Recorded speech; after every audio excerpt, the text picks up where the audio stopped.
మా హస్బెండ్ కి drinking habit లేదంటే మీరు ఆలోచించండి. నా డెలివరీ దగ్గర నుండి ప్రతి ఒక్కటి నా హస్బెండ్ నన్ను పువ్వుల్లో పెట్టి చూసుకున్నాడు. ఏ రోజు ఇప్పుడు నా హస్బెండ్ విషయంలో 1 minute నేను ఆలోచిస్తున్నానంటే దీనికే.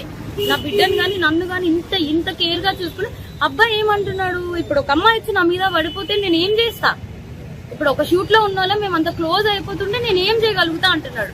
అప్పుడు నేను నా హస్బెండ్ కి చెప్తున్నా, నువ్వు చేసింది తప్పు, మరి అమ్మాయి పడితే మరి నీకు తెలీదా, ఆబ్వియస్ గా ఒక అబ్బాయి ఇప్పుడు నీకు పెళ్ళం బిడ్డలు ఉన్నారు నీకు ఆ మాత్రం తెలీదా అంటే ఇంకా అయిపోయింది ఏదో అయిపోయింది. కానీ ఆ అమ్మాయికి తెలియాలి కదా, ఒక ఆడపిల్ల మరి తనకి తెలియాలి కదా. సో నాకు ఇబ్బంది ఎక్స్ట్రా కోసం అయితే తెలియదు. ఫోక్ కోసం మాట్లాడితే మాత్రం చాలా మంది మంచి వాళ్ళని అయితే నేను చూస్తూనే ఉన్నాను కదా, చాలా మంది మంచిగానే ఉన్నారు. కానీ ఇలా పక్కనే ఉండి గొంతు కోసే వాళ్ళని నేను ఇప్పుడే చూసే. పైగా ఆ అమ్మాయి ఇంత సెలబ్రిటీ లాగా అన్నిట్లో డీలో వీటిల్లో వాటిల్లో ఇంత వచ్చి ఒక ఆడపిల్ల జీవితం ఒక్కసారైనా ఆలోచించాలి. పైగా తనకి బ్రేకప్ కూడా అయింది. తను నాకు చెప్పుకొని కూడా బాధపడితే నేను అన్నాను, మీ బాయ్ ఫ్రెండ్ మీకు ఇట్లా చేసినప్పుడు మీరు ఎట్లా అయితే బాధపడ్డారో అట్లాగే కదా అని చెప్పి కూడా అన్నాను కూడా.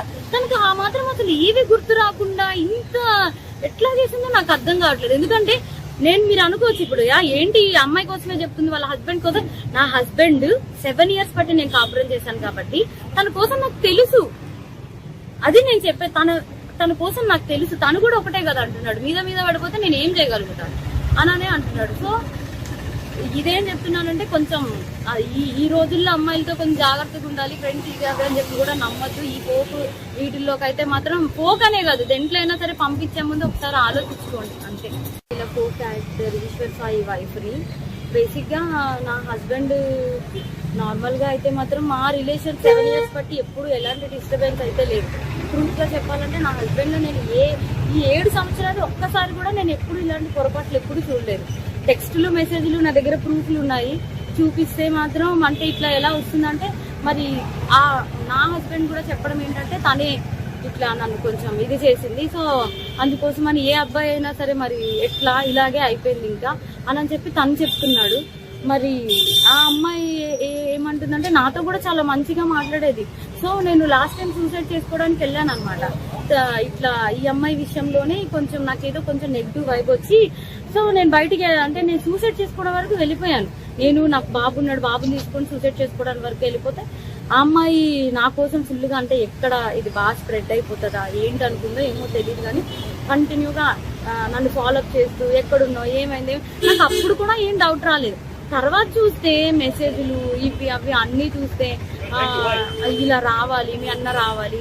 మెయిన్ వాళ్ళిద్దరికి కలిపి ఒక ఆయన ఉన్నాడు, ఆయన రిత్విక్ అని చెప్పి వాళ్ళిద్దరు మీడియేటర్, అబ్బాయి పర్సనల్ అసిస్టెంట్ ఇద్దరికి. సో అసలు ఆ అబ్బాయి ఫోన్ లో ఎన్ని టెక్స్టులు ఇవన్నీ బ్యాకప్ చేసి చూస్తే అసలు చాలా ఇదిగా ఉంది. సో నేనైతే మాత్రం కోరుకునేది ఏంటంటే నా హస్బెండ్ అయితే తప్పైపోయింది, నాకు ఒక ఛాన్స్ అయితే ఇవ్వు అని చెప్పి ఆయన చెప్తున్నారు. కానీ ఆ అమ్మాయి నుండి ఎప్పుడు నేను ఏం ఫేస్ చేస్తానో తెలీదు.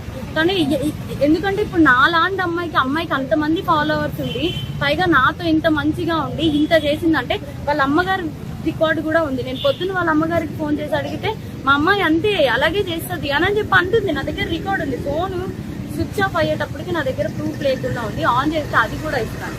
సో ఇట్లాగా ఇప్పుడు నాకు అన్యాయం జరిగింది. నా పేరెంట్స్ మా సిస్టర్స్ వచ్చి ఏదో చేశారు, నా హస్బెండ్ నాతో ఏదో కొంచెం పోలీసులు దీంతో ఏదో మాట్లాడుతున్నాం అవుతుంది.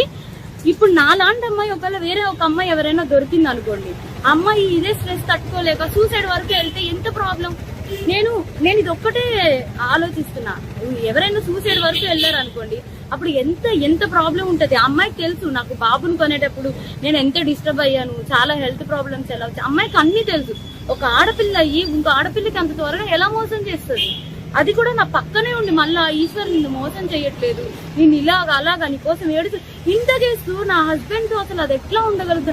నా హస్బెండ్ కి డ్రింకింగ్ హ్యాబిట్ కూడా లేదు, అలాంటి తను డ్రింక్ కూడా చేయించారంటే అసలు నాకైతే అర్థం కావట్లేదు. అసలు ఈ ఫోక్ ఇండస్ట్రీ అంటే నేను చాలా ఈయనకి మంచి వాళ్ళందరూ చాలా మంది మాట్లాడుతుంటే అబ్బా చాలా ఇట్లా ఉంటది అట్లా ఉంటది అనుకున్నా కానీ ఇంత అన్యాయం నా వెనక ఇలా జరుగుతుంది అని చెప్పి నేను ఎప్పుడైతే అనుకోలేదు. నెక్స్ట్ ఇదేంటంటే ఇట్లాంటి అమ్మాయిని మాత్రం అసలు ఫోక్ లోకి వీటిల్లోకి ఎంకరేజ్ చేయకూడదు. ఎందుకంటే ఇప్పుడు నా హస్బెండ్ కి జరిగింది, రేపు అన్న రోజు ఇంకో హస్బెండ్ వాళ్ళ అమ్మగారే చెప్తున్నారు కదా డైరెక్ట్ గా మా అమ్మాయి అంతే అని చెప్పి. సో ఇవన్నీ కొంచెం చూసుకొని కొంచెం ఫోక్ లోకి తీసుకునేప్పుడు కూడా మనుషుల కోసం నేను మిగతా వాళ్ళని అనట్లేదు, కానీ ఇట్లాంటి వాళ్ళని మాత్రం కొంచెం చూసుకోండి. కాపురాలు పోతాయి, చిన్నపిల్లల లైఫ్లు పోతాయి కాబట్టి. క్యాస్టింగ్ క్యాచ్ అనేది బేసిక్లీ ఫిల్మ్ ఇండస్ట్రీలో, ఫోక్ ఇండస్ట్రీలో జరుగుతుందనేది ఆరోపణలు ఉన్నాయి. మరి దాని మీద మీ అభిప్రాయం ఏంటి? ఇది కూడా అదే కోణానికి చెందిందా లేకపోతే ఇండివిజువల్? అది అట్లా ఏం లేదు, నిజం చెప్తున్నాను కదా. మా హస్బెండ్ కి డ్రింకింగ్ హ్యాబిట్ లేదంటే మీరు ఆలోచించండి. నా డెలివరీ దగ్గర నుండి ప్రతి ఒక్కటి నా హస్బెండ్ నన్ను పువ్వుల్లో పెట్టి చూసుకున్నాడు. ఏ రోజు ఇప్పుడు నా హస్బెండ్ విషయంలో 1 మినిట్ నేను ఆలోచిస్తున్నానంటే దీనికే. నా బిడ్డను కానీ నన్ను కానీ ఇంత కేర్ గా చూసుకుని అబ్బాయి ఏమంటున్నాడు, ఇప్పుడు ఒక అమ్మాయి వచ్చి నా మీద పడిపోతే నేను ఏం చేస్తా? ఇప్పుడు ఒక షూట్ లో ఉన్న వాళ్ళం మేము అంత క్లోజ్ అయిపోతుంటే నేను ఏం చేయగలుగుతా అంటున్నాడు. అప్పుడు నేను నా హస్బెండ్ కి చెప్తున్నాను, నువ్వు చేసింది తప్పు, మరి అమ్మాయి పడితే మరి నీకు తెలీదా? ఆబ్వియస్ గా ఒక అబ్బాయి ఇప్పుడు నీకు పెళ్ళం బిడ్డలు ఉన్నారు, నీకు ఆ మాత్రం తెలీదా అంటే ఇంకా అయిపోయింది ఏదో అయిపోయింది. కానీ ఆ అమ్మాయికి తెలియాలి కదా, ఒక ఆడపిల్ల మరి తనకి తెలియాలి కదా. సో నాకు ఇబ్బంది ఎక్స్ట్రా కోసం అయితే తెలీదు. ఫోక్ కోసం మాట్లాడితే మాత్రం చాలా మంది మంచి వాళ్ళని అయితే నేను చూస్తూనే ఉన్నాను కదా, చాలా మంది మంచిగానే ఉన్నారు. కానీ ఇలా పక్కనే ఉండి గొంతు కోసే వాళ్ళని నేను ఇప్పుడే చూసా. పైగా ఆ అమ్మాయి ఇంత సెలబ్రిటీ లాగా అన్నిట్లో డీలో వీటిల్లో వాటిల్లో ఇంత వచ్చి ఒక ఆడపిల్ల జీవితం ఒక్కసారైనా ఆలోచించాలి. పైగా తనకి బ్రేకప్ కూడా అయింది. తను నాకు చెప్పుకొని కూడా బాధపడితే నేను అన్నాను, మీ బాయ్ ఫ్రెండ్ మీకు ఇట్లా చేసినప్పుడు మీరు ఎట్లా అయితే బాధపడ్డారో అట్లాగే కదా అని చెప్పి కూడా అన్నాను కూడా. తనకి ఆ మాత్రం అసలు ఏవి గుర్తు రాకుండా ఇంత ఎట్లా చేసిందో నాకు అర్థం కావట్లేదు. ఎందుకంటే మీరు అనుకోవచ్చు ఇప్పుడు ఏంటి ఈ అమ్మాయి కోసమే చెప్తుంది వాళ్ళ హస్బెండ్ కోసం. నా హస్బెండ్ 7 years